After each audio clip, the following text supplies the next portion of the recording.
What's up, ladies and gentlemen? I have just come back, way back in the timber on one of our micro, remote little clover plots. And this is very close to a lot of bedding area.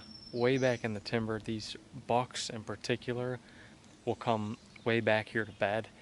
This little plot is not near an edge of any sort. All the ag fields and big destination fields are quite a distance from here.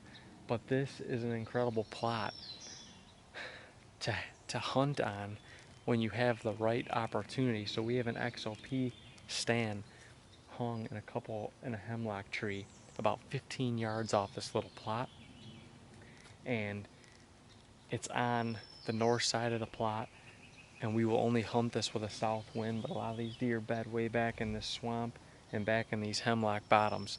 And this XOP stand provides an opportunity to get in here in October and get a shot at one of your hit list bucks before they start rutting.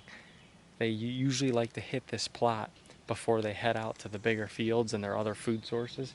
So they'll get up out of their bed and they'll meander their way through. They almost always like to hit at some point this plot before they make it out to the big field. So it worked for me 2 and almost 3 years ago on a buck we called Nipsey, the biggest buck we've ever shot on this property, who David ended up getting in November. But we had him pretty patterned here late September, early October, and on the second day of the season, he did exactly what we want him to. He came up out of his bed somewhere back in that swamp, and he came out here to feed before dark, before he transitioned out to bigger fields, and I shot right over his back. So it worked.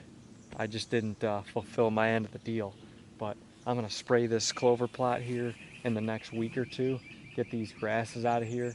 But it looks excellent. We're just going to keep it lush, and these deer are in here all day long, popping out of their bed to eat in this plot and graze a little bit. But we normally only hunt it with a south wind, and normally a windy day. Windy day in October is the perfect day to get in here and come up over this ridge in the hardwoods, sneak down into the stand, and get in early for a good afternoon sit. Dynamite spot. Hopefully a buck is using this food plot here at the end of the summer.